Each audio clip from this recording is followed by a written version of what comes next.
Well, we got our first lease load in the books. We dropped that load in Cheyenne, Wyoming, and unfortunately, Walmart took forever to unload us. So it's not going to fall on this week's pay period.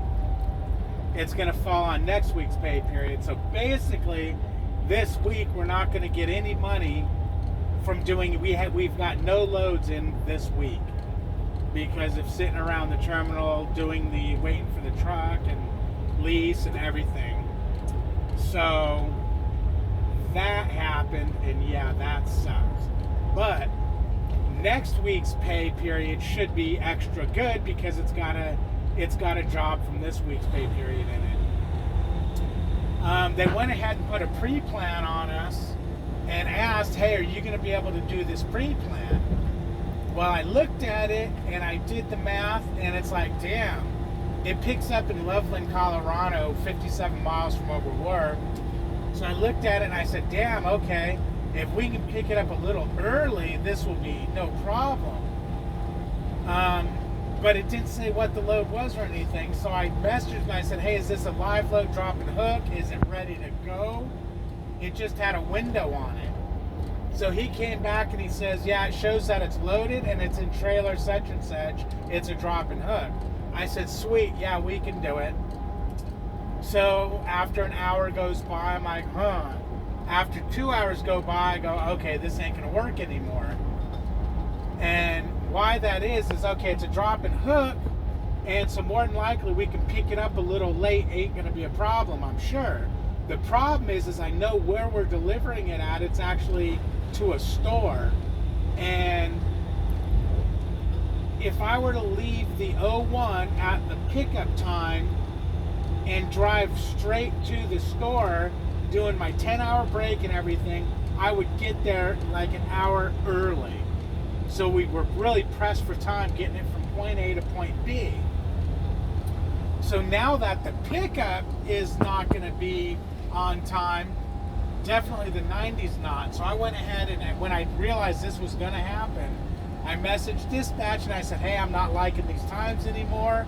And I let him know what I'm seeing. And he came back, he said, okay, that's fine, because I still had to get a trailer washed out. So he came back and said, okay, just let me know what your ETA going to be to the 01, and we'll go from there. So I told him, okay, well, instead of 1,800, let's figure 2,800. I don't think I'm not going to be that late. It's going to be more like 1,900, but I gave myself an extra hour just in case Blue Beacon took forever to wash the truck out. So at that point, he goes, okay, great. He goes, it's a drop at the 92. When you get this load picked up, just go ahead and give me an ETA to the 90. Beautiful. There goes all the stress of having to run wide open at 65. Yeah, I know, bags. Wide open at 65. But you guys know what I mean. I can go ahead and relax, and I'll figure my time at running 60 miles an hour, 58 mile an hour, whatever it is. This way I don't have to, because we're changing the time anyways, this way I don't have to run wide open and be stressed. Now if I have to use the restroom on the way there, I can. And I'll give them a new ETA time once we get this picked up. I'm not going to do anything till I get it picked up, just in case I got to scale the load, because who knows, I didn't look at what the weight was. The weight was on there, but I didn't look. I don't remember if it's going to be a heavy load or not, and I don't really go off those anyways, because they'll tell you you're picking up a 22,000 pound load. You'll get there and it's a 42,000 pound load. So, those things don't always seem to be accurate, or vice versa. So that's our second load, lease operators, and it's paying $2.04 a mile. It's a dry load. Yeah, I don't have to worry about putting any reefer fuel in before I drop it to 90. But and I don't have to worry about spending any money on reefer fuel. So yeah, it's a dry load. It's 204 a mile. We'll see if we can't get a little better fuel mileage than we did coming to this one. This load we got 8.8 miles per gallon. But for the last leg of the load, I ran 65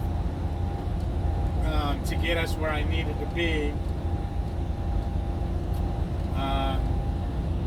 Because I didn't want to do an 8-2 split. And I'll tell you what, yeah, I sat there for 4 hours, so doing an 8-2 split wouldn't have been a big deal. But yeah, it would have been a big deal.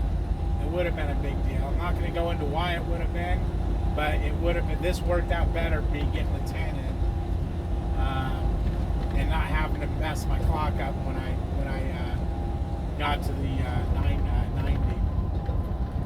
So I was able to leave there with a fresh clock. Otherwise, hell, I'd be 2 hours for. Yeah, it would have. We would have been deep into our clock by the time we picked this load up. Anyways, you guys have a wonderful day. Like, comment, subscribe.